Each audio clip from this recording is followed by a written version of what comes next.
Il t'a trompé, c'est de ta faute. Ou on t'a peut-être déjà dit que s'il t'a trompé, c'est parce que tu n'es pas assez. Pas assez jolie, pas assez féminine, pas assez expressive au lit. Ou au contraire, trop indépendante, trop exigeante, trop intense. Certains vont même jusqu'à te parler de body count, de performance, comme si l'amour était une audition permanente. Mais tu sais quoi ? Tout ça, c'est de la psychologie de surface.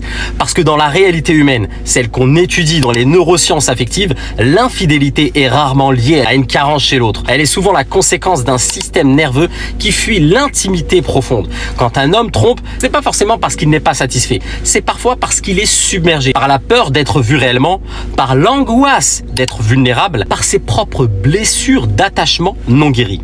Le contact avec une femme stable, profonde, aimante, réactive, souvent ce qui l'a enfui, la peur de ne pas suffire, la peur de se perdre ou celle de perdre le contrôle. Alors, plutôt que de rester dans ce lien qui le pousse à évoluer, il choisit la fuite déguisée en conquête. Sabote, pas parce que tu n'étais pas assez, mais parce que c'était trop vrai, trop profond, trop proche de son vrai self. Et ça, la plupart des coachs ne le voient pas, parce qu'ils parlent de séduction comme d'un jeu. Alors qu'ici, on parle de trauma, de régulation émotionnelle, de sécurité affective. Ce n'est pas une question de skills, c'est une question de structure intérieure. Tu n'as pas été quitté parce que tu n'avais pas la bonne technique. Tu n'as pas été trahi parce que tu n'étais pas désirable. Tu as été confronté à un homme qui n'avait pas la capacité d'entrer dans une relation consciente. Et ça, ce n'est pas de ta faute. Ce n'est pas ton fardeau. Et encore moins ta honte. Alors si tu es en train de te demander qu'est-ce que j'aurais dû faire pour qu'il reste, rappelle-toi. Ce n'est pas ton rôle de rendre quelqu'un prêt à aimer.